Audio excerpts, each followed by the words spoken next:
比較輕鬆少少嘅問題問先啦。咁就係因為我知道大家嘅 background 唔係海洋同埋同sustainability可能都唔係有拉楞嘅。咁究竟係有啲咩事情或者咩特別嘅狀況、咩契機下，令到你哋係要轉去可持續發展嘅範疇嘅咧？多啲 Woody 可能本身你係傳統漁業嘅。咁點解會突然之間要轉咗做可持續發展嘅咧？咁點解會突然之間會轉咗可持續發展咧？其實係因為由我哋轉型，由傳統漁業轉型到去我哋有啲休閒活動啦，或者帶一啲團隊上嚟我哋魚排參觀啦，接觸多咗企業同埋學校之後咧。咁發現其實佢哋都係好注重呢方面嘅嘢嘅，咁我哋先突然之間醒起，其實我哋呢方面係咪可以做多啲咧？咁變相我哋一嚟又可以推廣我哋嘅漁業啦，咁二嚟又可以借住呢個機會再推廣到可持續發展啦。咁其實係相輔相成咧，係變相兩樣嘢都會更加會，即係希望觀眾希望市民會接觸多咗，同埋透過呢樣嘢都會吸引到多啲市民去了解下我哋。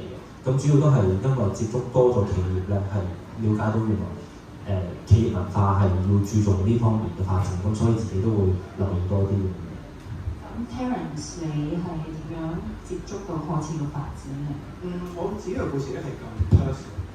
咁我諗數翻都係三類嘅咧。第一，我喺澳洲長大，我細個好似多機會喺戶外度玩嘅。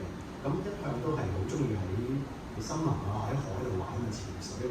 但係潛水同一個地點咧，隔幾年咧見到係個 coral bleaching 真係好嚴重。咁第一，呢個已經係好深印象。咁第二咧就係我有小朋友嘅。咁有小朋友咧，我覺得佢哋 inherit 其實嘅環境咧，我都唔想叫係爛晒啦。佢又冇得享受我自己細個嗰種美麗嘅環境。咁第三咧就係疫情啦。疫情嗰時平平衡衡做嘢咧，就係真係有個 pause。可以自己諗一諗，我想繼續點行咁樣。所以我自己話就，我諗都係呢3年都講晒。我自己咧都真係幾得意嘅，因為我本身即係完全我係讀營養呢一科啦咁樣。咁我當初點解會揀營養咧？就係、我諗年輕人都唔應該學嘅。其實我冇乜 career planning 嘅，我由細到大。咁我細個先諗讀咩科好咧？大學不如讀營養啦，我幫唔到人，我起碼對自己都有用啊嘛，咁樣我係咁樣嘅。咁係啦，咁到最後我就入咗去做 health education， 我去學唔同學校嗰度做教育、做講座啊、做活動啊，希望同學仔玩嘅時候可以學到點樣飲食可以對自己健康啦咁樣。跟住機緣巧合之後咧，我就入咗去 Green Monday 呢間公司嗰度做，咁佢哋係推廣素食嘅。咁佢唔係因為宗教推廣素食啦，因為保護地球低碳飲食咁樣。咁我覺得，都幾得意喎。咁我就我嗰陣時先開始去睇多啲關於低碳生活嘅嘢係啲乜嘢咧。咁我諗我考慮做唔做嘅時候，咁我諗飲食都係對我哋自己健康。原來我可以扭轉個角度，咁地球嘅健康都好重要㗎嘛。咁先冇地球冇一個健康嘅環境，咁我哋人點算咧咁樣？咁所以我就入咗去Green Monday去就開始接觸多啲 sustainability 嘅嘢。咁跟住咧我就係喺唔同工作環境之下咧，咁其實我識咗 Willie 嘅。咁跟住就即係我覺得 connection 好重要啦，所以 networking 係好重要啦。即係我就咁樣呢個巧合嘅情況之下，咁我就再加入咗 APO， 咁就去做呢一個而家嘅角色度。明白。咁延續落去咧，你頭先話 networking 啦，咁我知在座各位好多可能都係學生或者係求職者咁啦。咁如果佢哋真係想進入呢個同綠色嘅職業有關，或者同可持續發展嘅職業有關，或者甚至係我想大學係讀呢一樣嘢嘅，咁有啲咩需要準備，或者有啲乜嘢需要知道嘅嘢咧，或者我係咪一定要讀某一個科目我先至可以進入呢啲咁嘅行業嘅咧？睇下你哋有冇一啲建議啊，或者有啲自身嘅一啲經歷可以分享俾大家聽下？我諗可能都係睇翻我啲其他個圖，即係我自己個人都覺得幾有用嘅嗰個 thinking framework。你自己本身中意啲乜嘢？你本身邊樣嘢係比較強啲嘅？自己個強項。之後就睇下啲社會個 marketplace 邊度請人，之後你再諗到係賺到養到自己。咁你夾到呢幾樣嘢，我諗係已經係幫到你咁個方向。同埋咧，我諗我哋三個咧係好唔同嘅背景，但係結果都係行呢條路咧，就係、其實即係話大家俾你聽，好多途徑嘅係好多唔同嘅不同嘅工，係唔同嘅背景同 skills。咁都係，我都係覺得係，因為呢個係全球嘅趨勢嚟嘅，即係如果可持續發展嘅話，咁但係如果講翻我背景咧，就係漁業相關啦。咁其實基本上本身漁業咧已經係比較少人入行㗎啦。咁反而如果可以再同大家或者同啲年青人講多啲可持續方面咧，呢個大趨勢咧，咁希望呢方面再吸引翻佢入嚟漁業發展咧。咁其實呢個係一個好大嘅 market 嚟嘅，因為始終可持續發展係全世界都進行緊發展一樣嘢嚟㗎嘛。咁反而係可以由呢方面去了解多啲漁業相關嘅工作，咁樣就再入行。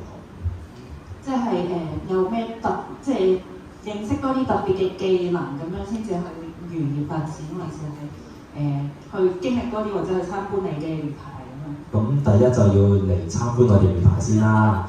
咁但係咧，其實如果特別技能咧，我而家發覺係如果可以掌握到 AI 嘅應用咧，其實係好緊要嘅。咁我分享多少少我自己嘅。我2-3月前咧去咗山東啦，就去考察一啲內地嘅深遠海洋植項目啦。咁佢哋其實而家係好先進㗎啦，佢哋啲 AI 應用咧係一個嘢摸住嗰個網箱啦，其實佢實時監測有幾多條魚㗎啦已經。我哋以前咧，我幫我爹哋手咧數魚咧係揭起個網，1條、2條、3條，數咗半個鐘可能先數得個100條。咁其實呢啲就係嗰個人力係要用好多，但係而家咧 AI 應用咧係已經減省晒呢啲人力㗎啦。但係反而正正就係要運用 AI 咧，咁呢啲就係人才需要掌握嘅技能嚟嘅。咁再講得切身多少少啦，就好似例如頭先個 PowerPoint，其實我都係用 AI 做嘅啫。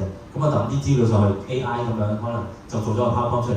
咁掌握到 AI 咧，嘅運用咧，咁我諗唔單止喺漁業方面啊，或者係其實各行各業都係必須要掌握個技能嚟嘅。咁呢個就係一個大趨勢。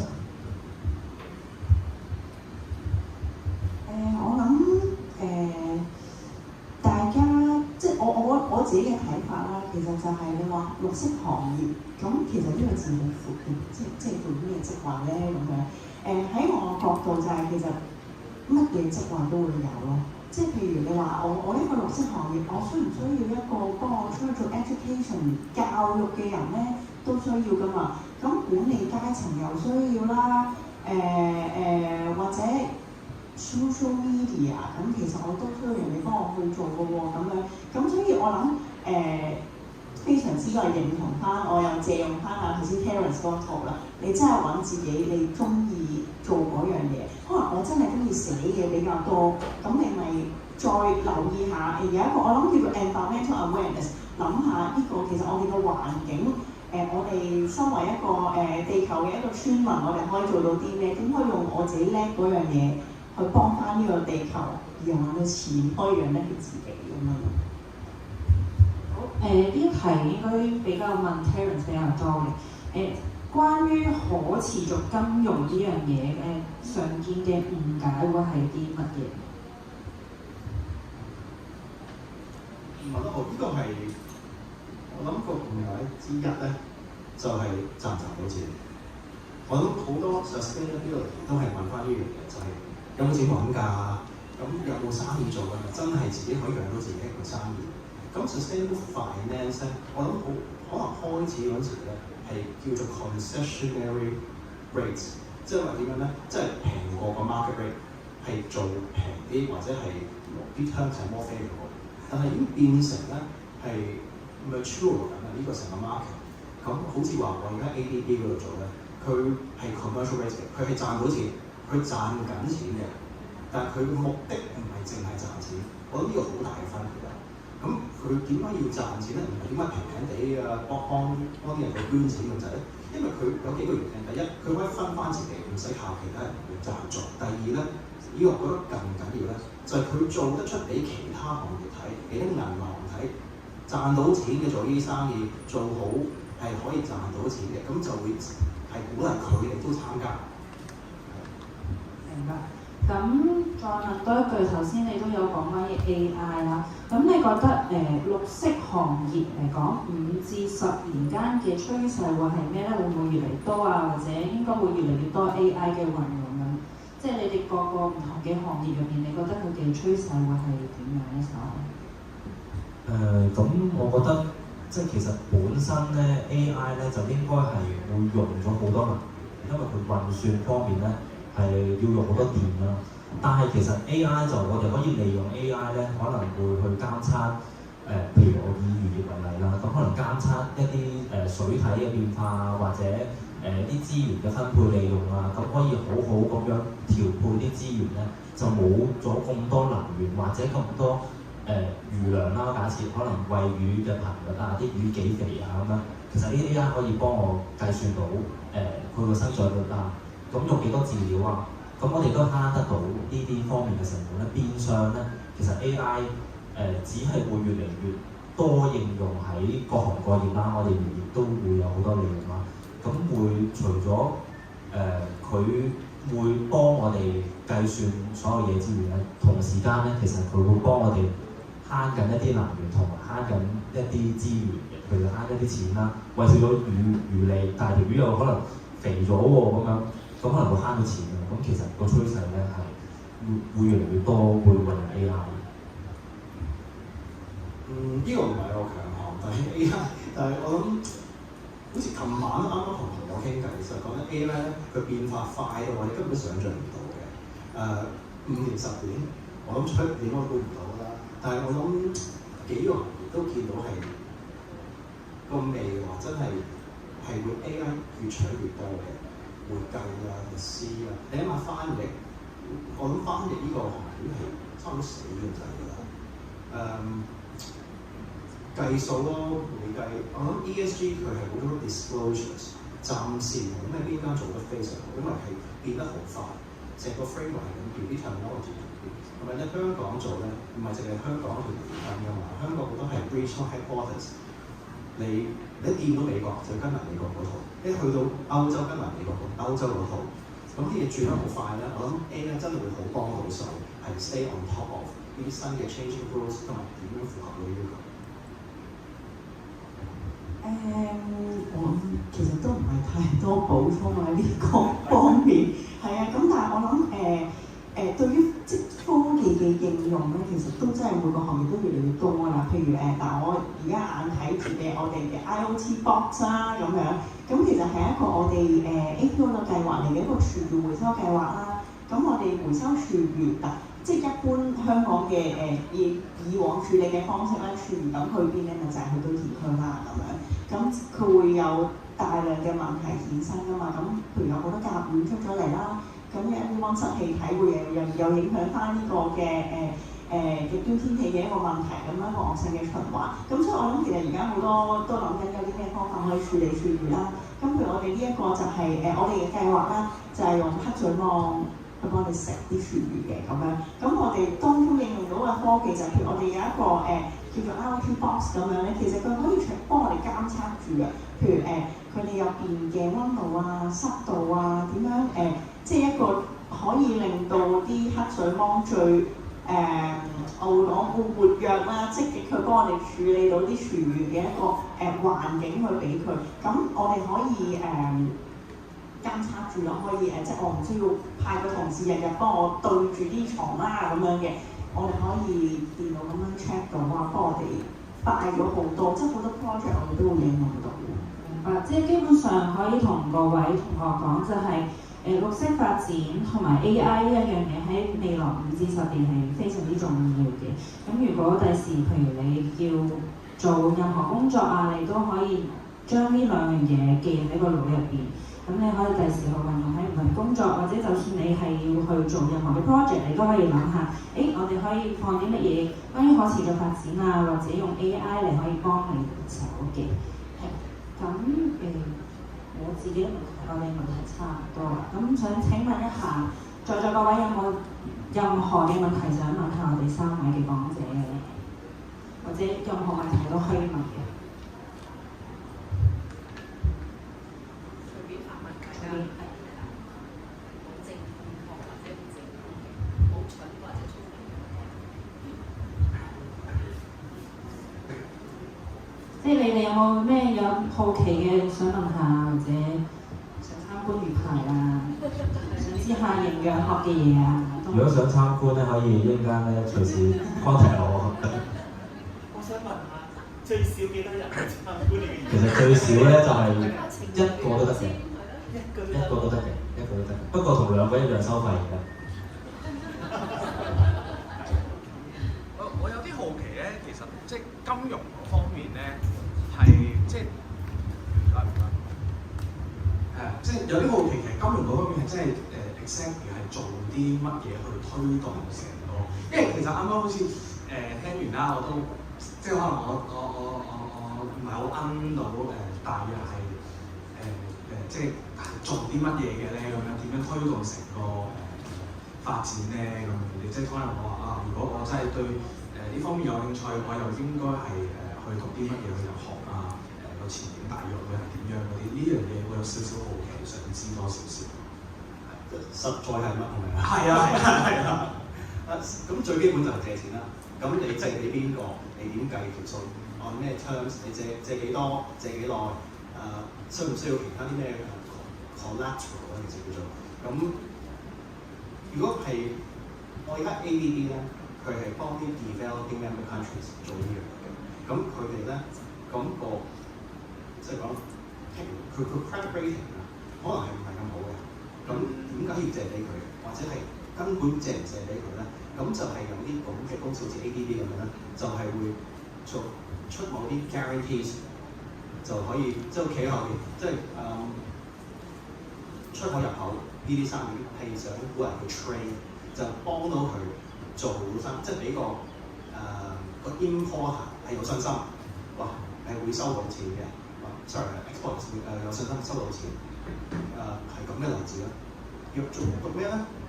我諗都冇乜走唔得，都係讀翻啲 finance 啊、啲 business course 啊、會計。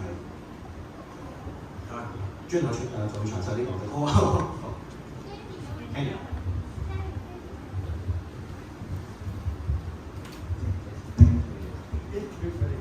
阿 Terence， 我條問題我都係想問你嘅。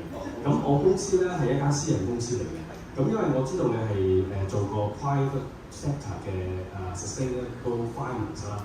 咁其實我想知道咧，銀行嗰方面對於我呢一個行業會唔會借到錢咧？亦都有冇有冇一個好 favourable 嘅 terms 可以俾我哋咧？因為如果我哋係做呢個關於 ESG 嘅行業咧，係咪？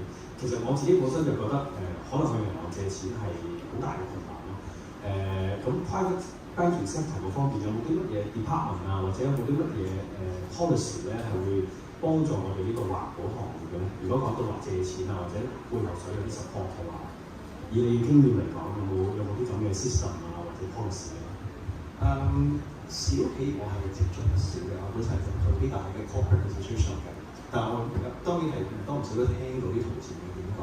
咁我知道係難開戶口嘅，開戶口已經好困難㗎。但係咧有好多公司咧，好多銀行咧，即係金管局已經話你係要其實已經係呢個趨勢係一定係鼓勵 sustainable finance 嘅。咁有啲公司會大聲咁話，佢哋會擺幾多錢嚟支持啲綠色機構。所以我諗你係要行嗰條嚟 sell 佢。咁佢因為佢哋自己可以 reporting 就好似好聽啲啦，同埋佢真係有自己個 target 要追到。咁你知唔知邊間銀行有大聲咁樣話想做好呢個實踐？大聲，有啲話 OCBC 好大聲。我覺得呢個問題好好，因為可能在座有啲後生仔係想創業 rather than 去做其他嘢。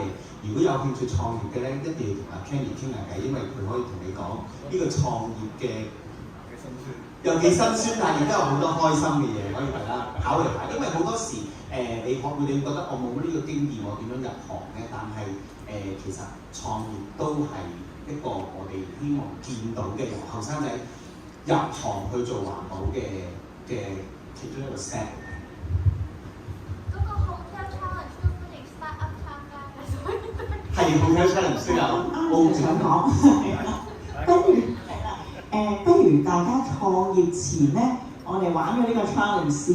咁點解咧？就係因為除咗你哋嚟即投放你哋嘅 ideas 之前咧，大家真係可以實地我哋一齊去呢個我哋嘅 partner， 所以我而家唔開名住啦，邊個酒店咁可以入去咧了解一下，其實佢哋背後嘅 operation 係點樣啊？佢哋而家有人教你，有人帶埋你去睇嘅咁樣，去了解下佢哋而家嘅問題係啲乜嘢，佢哋需要啲乜嘢嘅新嘅 ideas， 咁就靠你哋去提供 ideas。咁有得玩，有得學嘢，贏咗仲會有錢喎咁樣。咁如果你哋嘅 ideas 真係喺呢個酒店業去採納咗你嘅 ideas 咧，咁我哋唔好講錢嘅問題啦，可能就係你一個 business 嘅一個第一步。我唔知㗎，咁所以大家我諗可以報咗名，了解多啲一齊玩啦。甚至乎可以喺你自己嘅 resume CV 入邊可以寫埋呢個經驗。即係頭先都有講過，你呢個經驗其實可以令到你可能第時去揾工係比其他人係有個優勢喺度嘅。